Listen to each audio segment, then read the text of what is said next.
तो बच्चे models of elasticity आपने की, जिसकी टाइप्स भी की, Young's models, bulks models, models of rigidity. उसी के बेसिस पे अब न्यूमेरिकल्स हैं जो आपने अच्छे तरीके से समझ रहे हैं। ठीक है, तो पहला न्यूमेरिकल है a force of 1000 Newton causes an increase of 0.1% of length of the wire of area of cross section 10⁻⁶ meter square. Calculate the Young's modulus of the material of the wire. हम Young's modulus इसका calculate करेंगे। तो solution आ गया आपका first numerical का।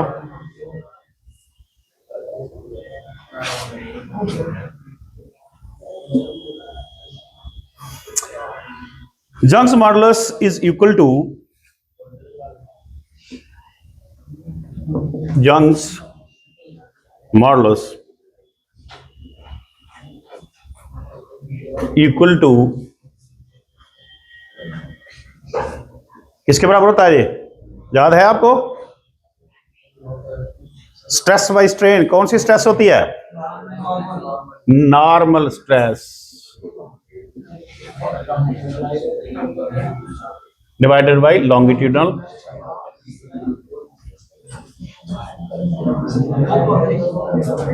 Strain. तो normal stress पता है आपको किसके बराबर होती है? Force per unit area. Longitudinal strain is equal to del L by L. हमें फोर्स दिया है 1000 newton, area of cross section दिया हुआ है 10⁻⁻⁶ मीटर स्क्वायर, और डेल एल दिया है 0.1% ऑफ एल। जितनी लेंथ होगी उसका 0.1% बढ़ गई। तो ये किसके बराबर आ जाएगा?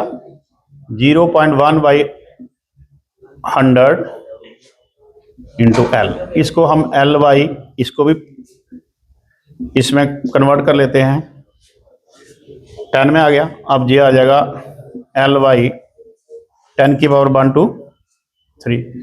इसको 10⁻⁻³ एल कर लेते हैं। डेल एल हमारे पास किसके इक्वल आ गया? 10⁻⁻³ एल। अब वैल्यू पुट करते हैं। Young's modulus by is equal to force आ गई हमारे पास 1000, एरिया ऑफ क्रॉस सेक्शंस। आप इसका ये भी कर सकते हो, F by A multiplied by L by A. तो फोर्स आ गई 1000, एरिया ऑफ क्रॉस सेक्शन आ गया 10⁻⁻⁶। एल को एल ही रखो, और डेल एल हमारे पास आ गई 10⁻⁻³ इंटू एल। ये एल और ये एल कैंसल, ये आ गई आपके पास 10⁻³ और ये आ गई 10⁻⁹ माइनस का। जब इसको ऊपर ले जाओगे तो ये आ जाएगी +9। तो Young's modulus is equal to 10⁻12 newton per metre square. ये हमारा फर्स्ट न्यूमेरिकल। ठीक है, अंडरस्टैंड? अब हम करेंगे सेकंड न्यूमेरिकल। वो है a spherical ball contracts in volume 0.01% when subjected to uniform normal pressure of 100 atmosphere. Calculate the Bulk's modulus of the material. Bulk's modulus को हम डिनोट करते हैं K से। Bulk's modulus किसके बराबर होता है?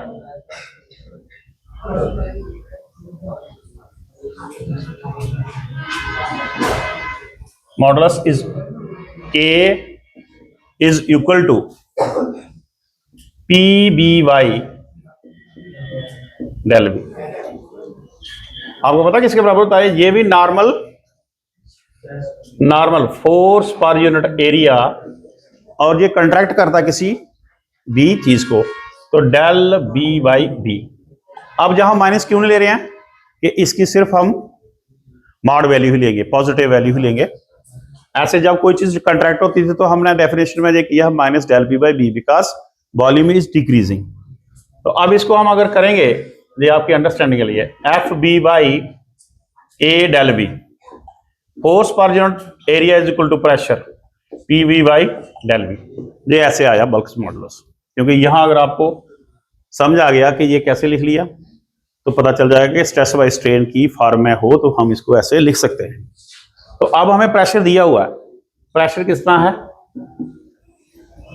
Spherical ball contracts in volume by this subject to the normal pressure of 100 atmosphere। और एक एटमॉस्फेयर हमें दिया कितना है, क्योंकि हमने इसको एसआई यूनिट में कन्वर्ट करना है, वो है 1.013 10 raised to power 5 Newton per metre square. ये आ गया 10 की पावर 2, ये 10 की पावर 5 है, 13 10 raised to power 7 Newton per metre square. ये हमारा प्रेशर आ गया। प्रेशर के बाद वॉल्यूम वही रहेगा, और डेल वी क्या है? Del V is equal to 0.01% of the B, 0.01% of B. ठीक है यहां तक? तो ये आ गया आपका 0.01 बाई 100 ऑफ बी, बी से मल्टीप्लाई करो तो ये आ जाएगा 1/100 into 100 of B, 1/10 raised to power 4 into B. तो हमारे पास डेल वी आ गया 10 की पावर -4 इंटू बी, ये ऊपर जाके माइनस का हो गया। अब हम वैल्यू पुट करेंगे तो बल्क मॉडुलस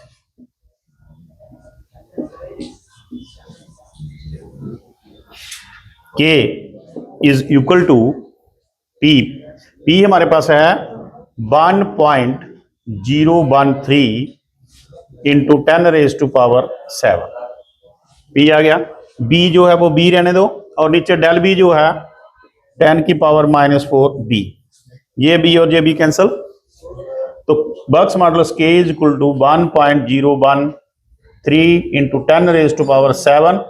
अब 4 को ऊपर ले जाओ तो k is equal to 1.013 into 10 raised to power 11 newton per metre square. तो ये सेकंड न्यूमेरिकल था। अंडरस्टैंड? Yes sir. कोई डाउट? No sir.